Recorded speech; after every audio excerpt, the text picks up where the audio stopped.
Hey everyone, my name is Julia Lin. I'm a University of Puget Sound 2018 alumni and one of the co-founders of the APII Identity Scholarship.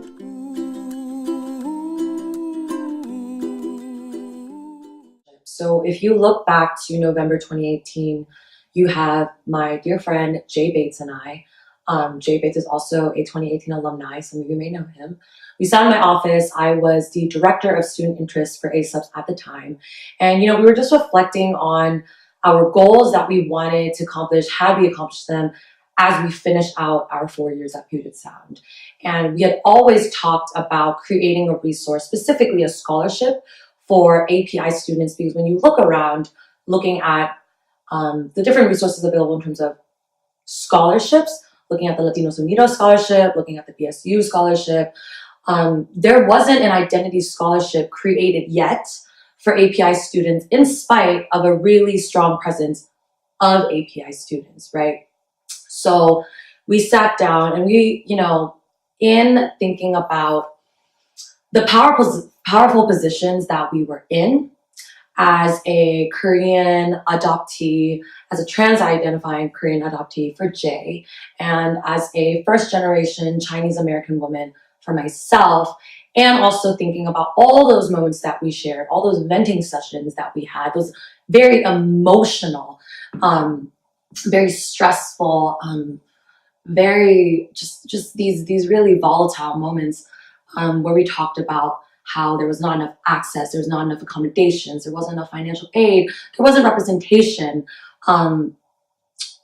It was creating the scholarship fund was something that we always had on the tip of our tongue, but instead channeled some of those ideas elsewhere, right? So we worked in a lot of different places. I worked in ASUPS. We both worked in the Office of Civic Engagement. We worked with dining conferences. We worked in the admissions office, and we were just in a truly, truly powerful position where we had all this knowledge about how to navigate the system of campus, the administration, but also having these really personal narratives and these personal experiences where when you combine those two, we were like, we can create a really, really important resource that others may not find themselves in the position to do so.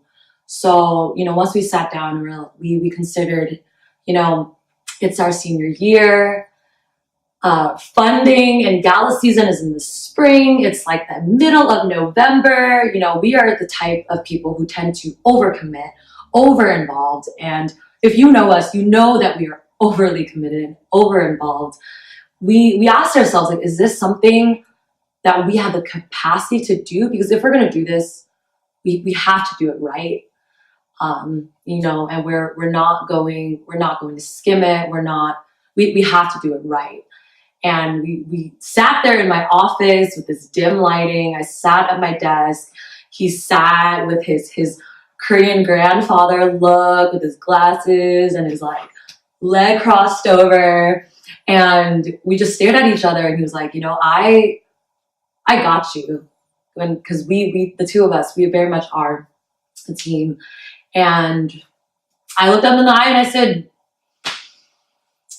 we got to do it. We got to do it because nobody else is going to do it right now if we don't do it. And we really are in the place to do it. So when you ask, why is it important to try? It goes back to those personal narratives, right? So me and Jay being people who are involved in so many aspects of the community with Puget Sound, but also the greater Tacoma area. And I will say for myself, especially working with students that would meet through access programs, through all the students that would come in through admissions, and then just first generation students through orientation programs and stuff, hearing these experiences, they were experiences that were very relatable to us, to our own personal narratives about what we didn't find, the support that we didn't find at Puget Sound. So in thinking about ourselves and those moments, and thinking about all these stories that we've collected from first years, from people who have transferred, from people who have left and said that they'll never come back again, we had to try for these people. We had to try for ourselves, the narratives that we were hearing, and knowing that students that are going to come after us are going to be saying the same things if they don't find a solid means of support to help them get through school, to help them buy books. Just one level of stressor that can be taken away from them, apart from all the other adjusting moments that you have to do when you come into college.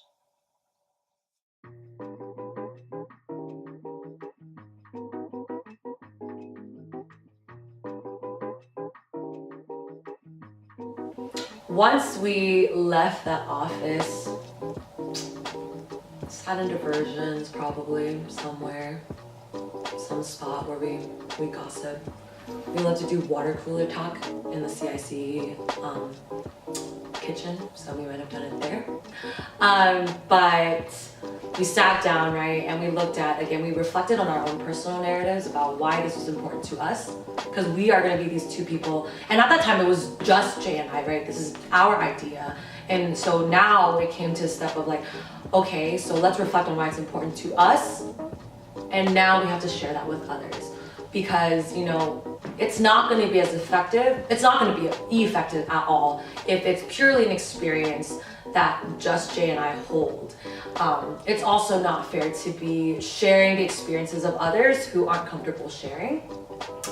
It also might not be as accurate, right? So we also spoke to students that are in our own club in APIC, in the Asian Pacific Islander Collective. We spoke to students of ASC.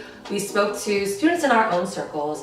For Jay, it was interfaith. For me, it was just some other students that identified as API that were in my various different workspaces about like, what were some things you wish you had as somebody that identifies as not only Asian, but maybe Chinese American, Taiwanese American, as Vietnamese, as a Southeast Asian person, as a person who's intergenerational Asian, Pacific Islander, as a person who is multi-ethnic, and what were some of the things that, you know, that really framed your experience or has framed your experience here in positive, but also in negative ways?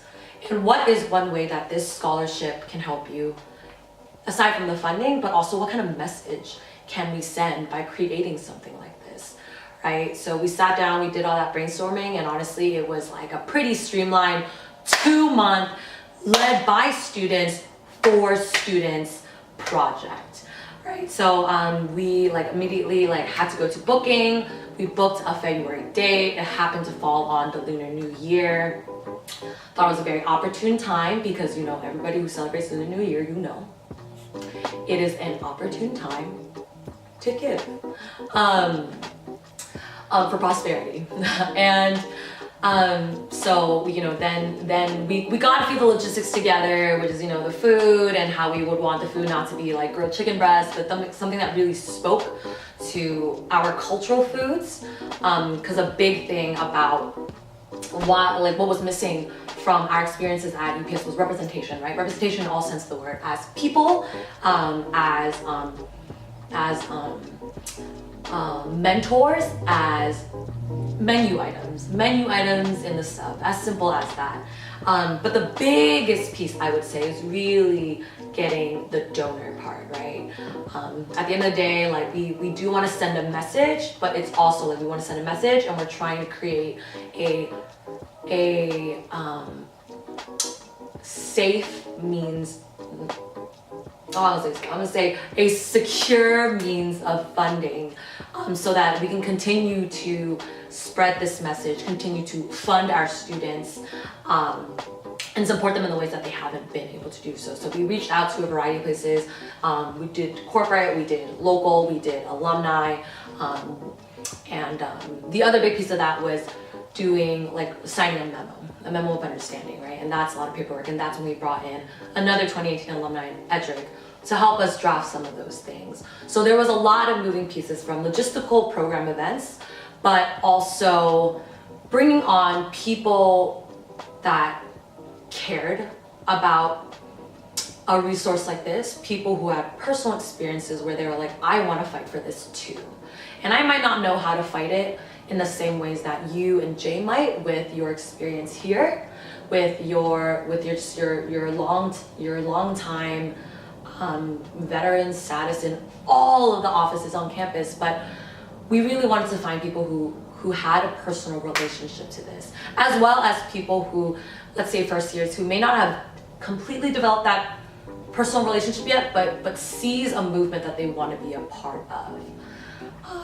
So when you ask me how can it be successful, I think back to that 2 months where we really hustled, right? We booked the rooms, we ran like to talk to Dave Beers and Philip Wells, and we're like, we need to get this down in 2 months. We are gonna have donors in here, we're gonna have food, we're gonna have so many moving parts. And now that we've kind of figured out all those moving parts, step one is always crazy. Year one is always crazy because you're just like, oh, how do I account for numbers? How do I account for entertainment? All these things. But what it really needs to keep this scholarship successful, I would say, it really needs that active role from both students and from our funders and our school administration, right, and the staff. And I say that because, again, first and foremost, this scholarship was created by students for students. So I don't really see how this can continue to send that very personal message, that really important message, unless it comes from some student experience, some student narrative, because it's for students, right? Nobody else is ever going to be able to define that, just as how I really hope that the message that we are trying to send from year 1 and year 2 for this scholarship looks really different from year 50. So there you guys have it. That's the history of how we founded this scholarship only a year ago. Thank you guys so much for coming out tonight, or today, right? It's midday, I think, over there. So, we really appreciate it, and it's important that people show out and they show up. So enjoy the food, enjoy the activities. If you have a chance to take a look at those silent auction items again, if they haven't closed them out, do so, because again, they fund our books, they fund all the things that we do on campus during our busy times as students. And this is something that is really, really important, not only to myself, but also to the students that you see around you that are working here tonight. So have a good time, meet some of these students, and we hope to see you again next year.